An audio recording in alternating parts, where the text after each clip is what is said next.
What's up, everybody? Mitchell Chirac here with another episode of The Liquid Culture. Today we are in part 2 of the 8 wines that you should be drinking series, or at least 8 wines that I think that you should be drinking. Wines that I feel are underknown, underappreciated, and really should be sought after. It's funny the way I'm looking into this. It is kind of like fitting right in. A lot of the wines are fitting right into this kind of time of year. They're all wines that I feel are definitely good for the most part. They're all wines that I think are good for summertime drinking, especially what we have today, and probably, I don't know, maybe last week's episode, wines that were a little bit more summer friendly than this one, but I mean, they're really kind of neck and neck. So today's wine is Lambrusco. I've got 2 bottles of Lambrusco to talk about here.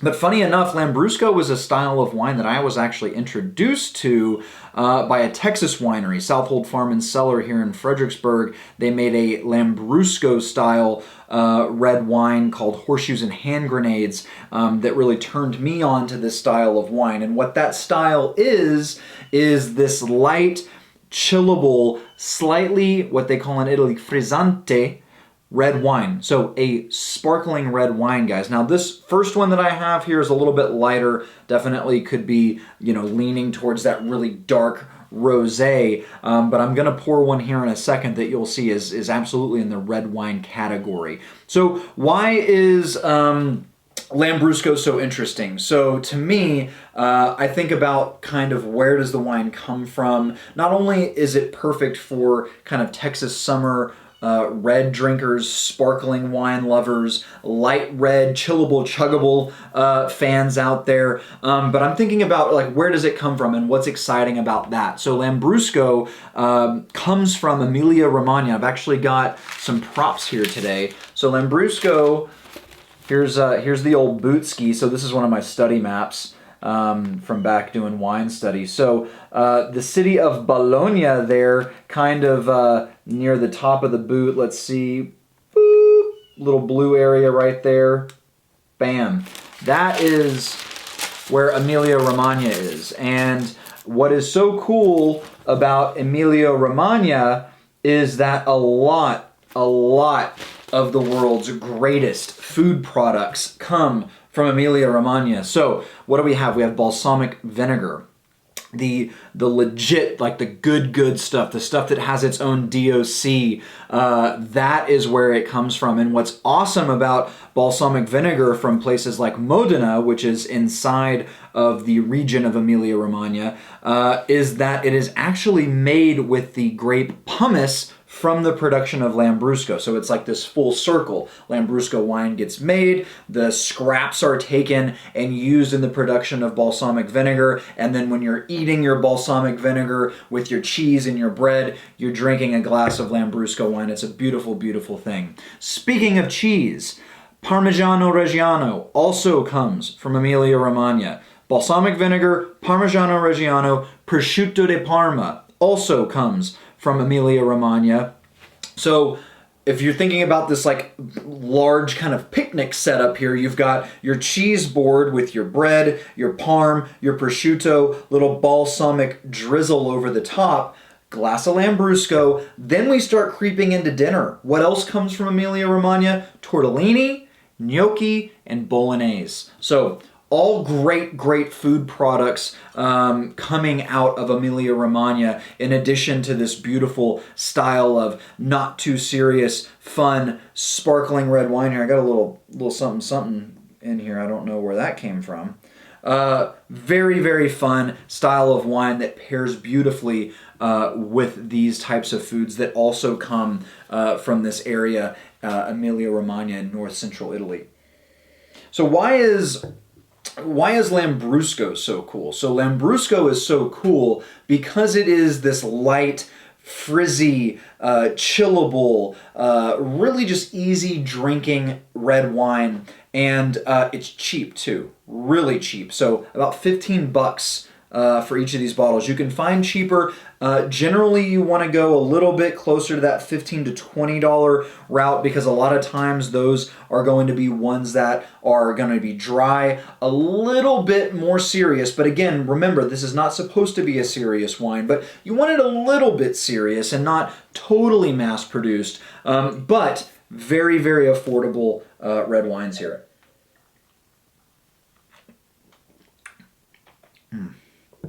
Man, excellent.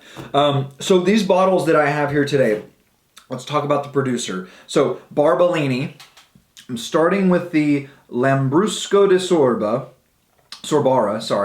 Lambrusco de Sorbara.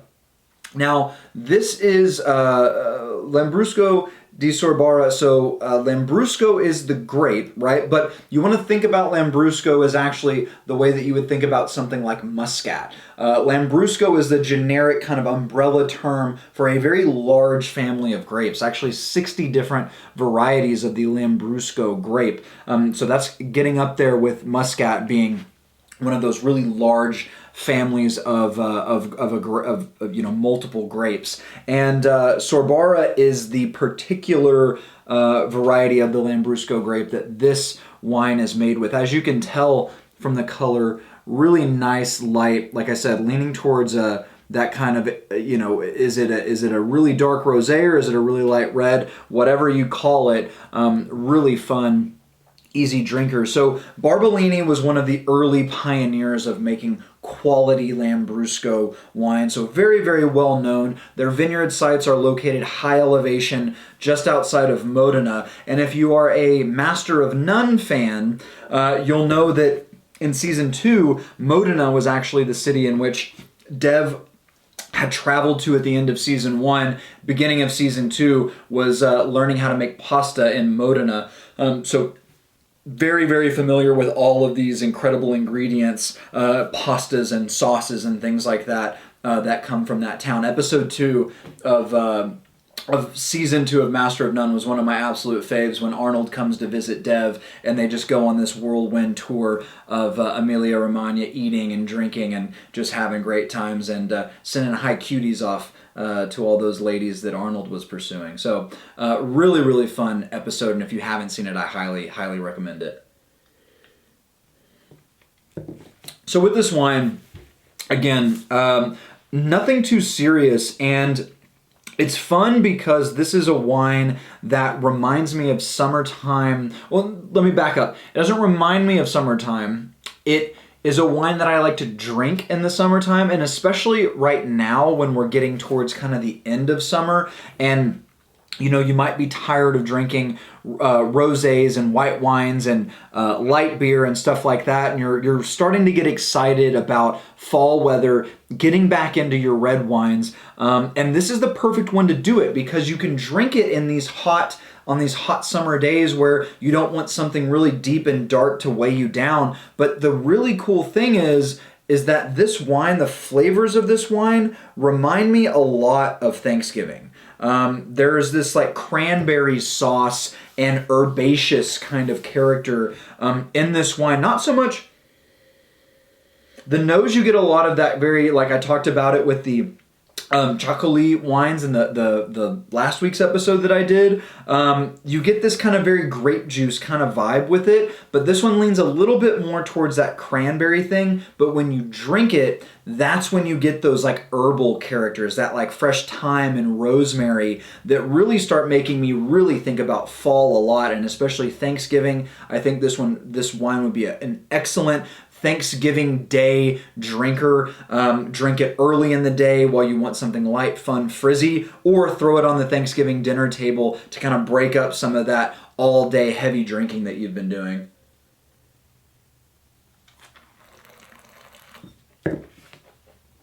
Low alcohol. Both of these are 11.5. So in addition to that light character, chillable status, and low alcohol, definitely something that can just be chilled and chugged, as we like to say, these Lambruscos. And I really like the Barbolini Lambruscos. They're just really, you can tell it's a good quality wine. Most Lambrusco are made, even in the case of these, which is considered more of a boutique Lambrusco, more of a natural, minimalist Lambrusco. Even in this category, you're seeing the majority of them being made in the Cremant, the Charmant sparkling method, which means it is not gone through a secondary fermentation in the bottle to create the fizz. It actually is tank fermented for the secondary fermentation, or at least tank pressurized, in order to give it that that carbonated, slightly frizzy texture. Now, for those of you out there who have never had Lambrusco before, this is not going to be as sparkling as a like champagne or sparkling wine from really anywhere else, including Prosecco, which is made in a very similar style to this. This is just slightly fizzy, just a little bit of kind of a foamy kind of mousse on top, just enough to give it that effervescence and that light, airy quality.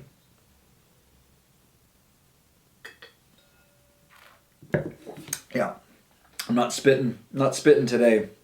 I love these wines. I love how light and not too serious they are. They can just be consumed, and you don't have to really dive into them too much. That's not the intent for these wines.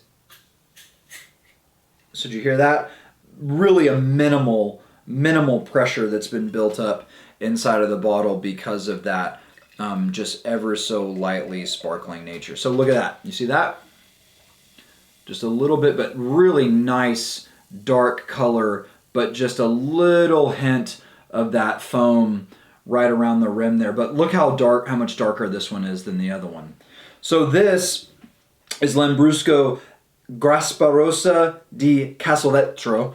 So that is the Gasparosa is the Lambrusco grape that is used for this, and Castelvetro, the region within the sub-region, I guess, within Emilia-Romagna, that this grape was farmed in. So yeah, yep. Still 11.5 alcohol. Just really gonna still be a nice light, even though there's a darker color here. A little bit deeper too in terms of the aromas. This one goes from that straight like grape juice, grape soda, cranberry vibe into almost like, it's stone fruit season right now. I just picked up some nice kind of black plums from the grocery store, putting a little salad together with some different cherries and peaches and plums and apricots. This is what this kind of reminds me of, kind of that black plum. Not super ripe, but nice, kind of still got some good acidity to it. Light, but in that darker, kind of deeper flavor and aroma spectrum.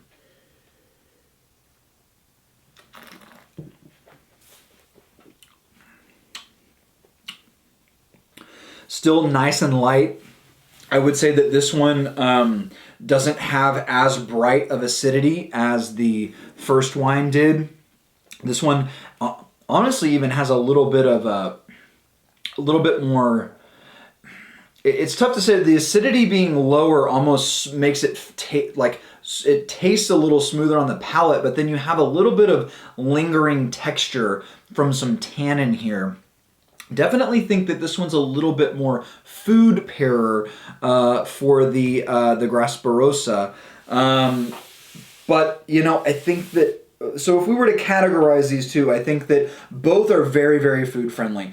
Both can absolutely be just popped and poured and drank on the patio, by the pool, whatever. But if you were to really kind of dig down and nitpick a little bit, I would say that the Sorbara, more of the drink it on its own category, whereas the Gasparosa, a little bit more food pairing, food friendly version of the two here. If there's going to be one that is considered a little bit more serious, for sure the Gasparosa. And tonight I'm actually heating up some.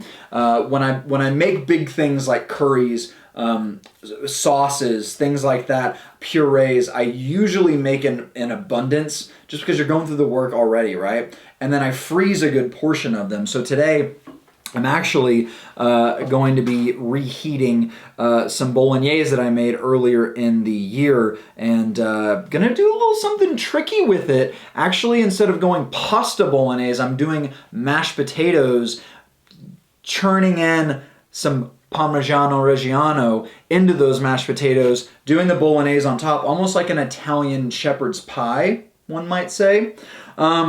And I'm really stoked to pair this wine with that, because I think that, you know, if it grows together, it goes together, right? Bolognese is from Emilia-Romagna. Lambrusco is from Emilia-Romagna. This is a little bit of tannin, still good acidity. That frizzante structure there is going to really cut through the richness, especially.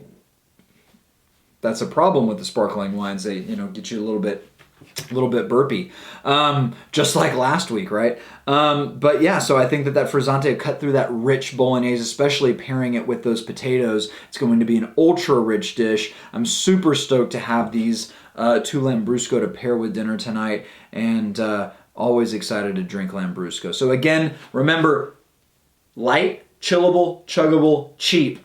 Very important to remember with Lambrusco. Keep an eye out for the dry versions. Unless you're a sweet drinker, there are some really interesting sweeter versions. Not like dessert wine sweet, but definitely off dry into that sweet category.